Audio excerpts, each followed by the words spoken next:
दोस्तों आज के इस वीडियो में मैं आपको 4 ऐसे नियम बताने जा रहा हूं कि ये नियम जो है ना मैट्रिक और इंटर का एग्जाम देने वाले बच्चों को हर हाल में पता होना चाहिए। क्योंकि अगर एक नियम को भी आपने मिस किया, एक भी चीज को फॉलो करने से आप मिस करते हैं, तो आपकी साल भर की मेहनत, आपके एग्जाम की तैयारी व्यर्थ बेकार हो जाएगी। आप एग्जाम देने से कोई फायदा नहीं उठा पाएंगे, आप एग्जाम को क्लियर नहीं कर पाएंगे, सारी मेहनत आपकी धरी धरी रह जाएगी।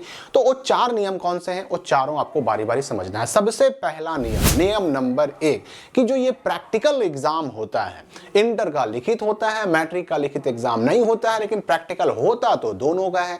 अब प्रैक्टिकल में जो है ना आपको अब्सेंट करके किसी हाल में नहीं भेजना है। मतलब आप जो है ना प्रेजेंट भी हो और प्रैक्टिकल में पास भी हो, पासिंग मार्क्स भी आपको मिला हो, इस बात का आपको ध्यान रखना है। अब पासिंग मार्क्स की बात करें तो प्रैक्टिकल में भी पासिंग मार्क्स वही होता है, मैट्रिक में 30% और इंटर में 33%। तो प्रैक्टिकल में फेल मतलब जो फाइनल एग्जाम होता है उसमें पास होने का कोई मतलब नहीं रहा। इसलिए प्रैक्टिकल में आपका प्रेजेंट होना भी जरूरी और प्रैक्टिकल में आपका पास होना भी जरूरी है। अब दूसरा नियम आप समझिए कि दूसरा नियम यह है कि आपको एग्जामिनेशन सेंटर, जो फरवरी में एग्जाम होने वाला है, उसके एग्जामिनेशन सेंटर पर आधा घंटा पहले हर हाल में पहुंच जाना है।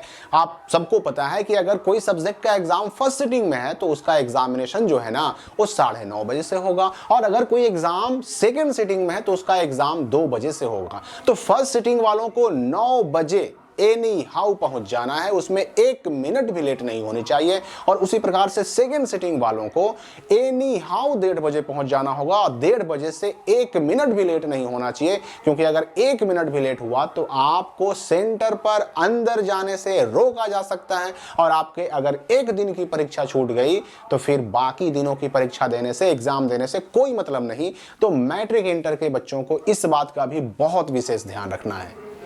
नियम नंबर 3 कि मैट्रिक और इंटर का एग्जाम देने वाले बच्चों को यह जान लेना है कि जो मैट्रिक का एडमिट कार्ड आ चुका है और इंटर का आने वाला है, कब आएगा मैं आपको अभी कंफर्म डेट बताऊंगा।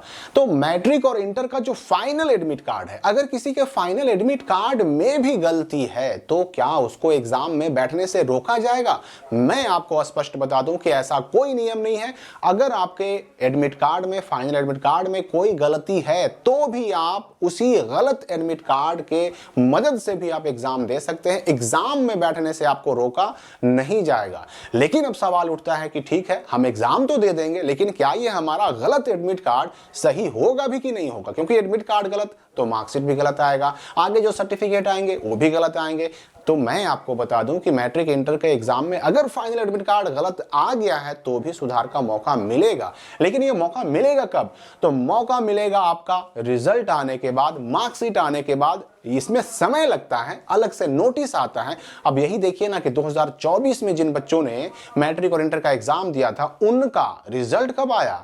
मार्च महीने में आया, और सुधार करने का डेट जनवरी में आ रहा है, मतलब 10 महीने बाद। तो आपका भी कुछ ऐसा ही होगा, नोटिस आएगा और नोटिस आने के बाद आपको सुधार करवाना होगा। तब तक आपको मार्कशीट मिल चुका रहेगा, तब तक आपको सर्टिफिकेट यानी मूल प्रमाण पत्र मिल चुका रहेगा, तब सुधार होगा। लेकिन होगा जरूर पर एग्जाम के बाद। इसलिए अभी जो एडमिट कार्ड मिला उसी पर आपको एग्जाम देना है।